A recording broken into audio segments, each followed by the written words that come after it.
Tolong jelaskan manfaat tarbiyah. Soalnya ikhwat teman ana mengatakan tarbiyah tidak terlalu penting, sebab sudah ada taklim dan sudah ada ilmu yang didapatkan dalam kelas. Sudah dijelaskan konsep tarbiyah, tapi beliau masih tetap mengingkari manfaat tarbiyah tersebut. Khusus sekalian, Nabi sallallahu alaihi wasallam kana mualliman wa kana murabbiya. Begitu kata para ulama kita.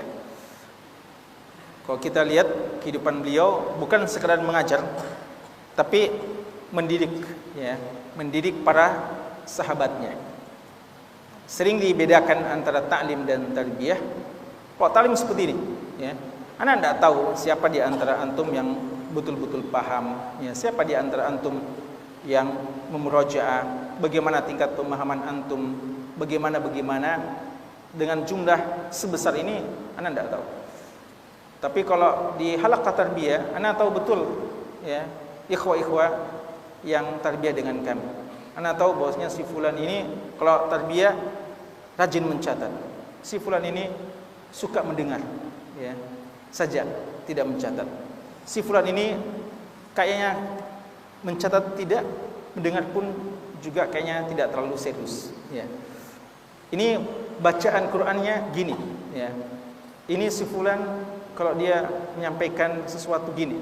Ini semuanya lewat jalur-jalur tarbiyah seperti itu.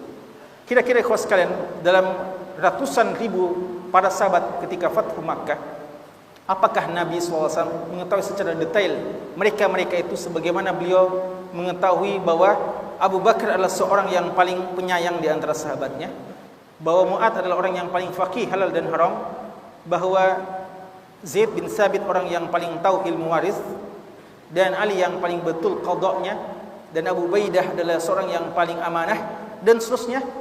Detail-detail yang seperti itu beliau tahu karena beliau mentarbiyah langsung.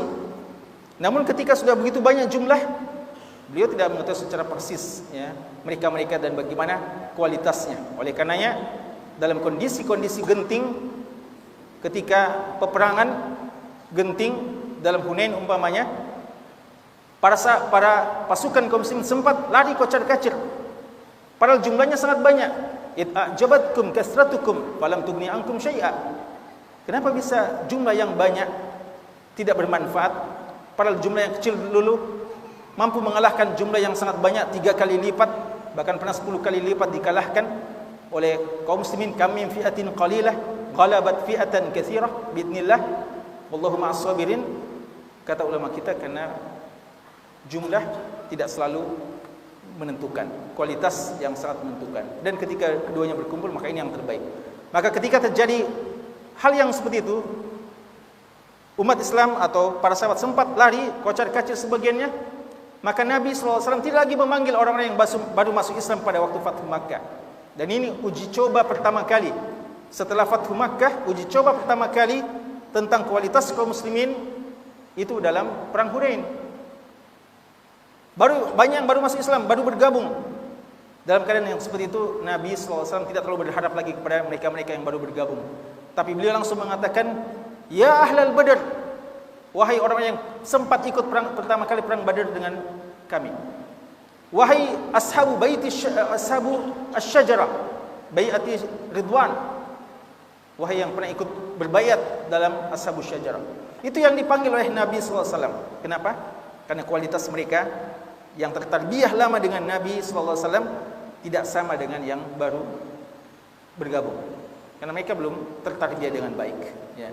Jadi kualitas sangat menentukan dengan tarbiyah tersebut, kualitas tersebut.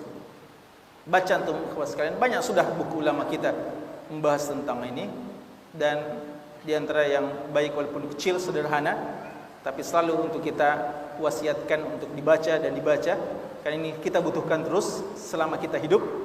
Buku Wasailus Sabat, ya, tulisan Syekh Muhammad bin Shalih Al-Munajjid. Ini buku sudah begitu lama beliau tulis, namun terus relevan karena persoalan kita yang harus selalu kita hadapi, bagaimana kita menutup usia kita di dunia dalam keadaan sabat. Ini persoalan hidup setiap hari, bagaimana futur tidak menghampiri kita dan bagaimana kita terus istiqamah. Maka kita perlu Wasailus Sabat. Beliau menyebutkan Wasailus Sabat, dan di antara Wasailus Sabat beliau sebutkan tarbiyah.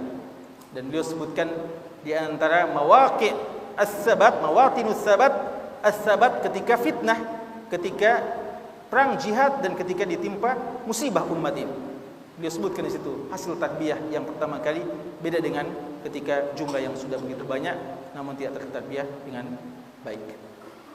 Selama kita jujur, insyaallah kita akan tahu bagaimana manfaat tarbiyah tersebut. Seandainya tidak ada manfaatnya kecuali kita bermajlis beriman sesaat mendengarkan bacaan qiraah saudara kita lalu kita saling memperbaiki bacaan, maka itu sudah sangat cukup. Bagaimana lagi kalau masih banyak agenda-agenda yang lain yang memberikan manfaat kepada kita.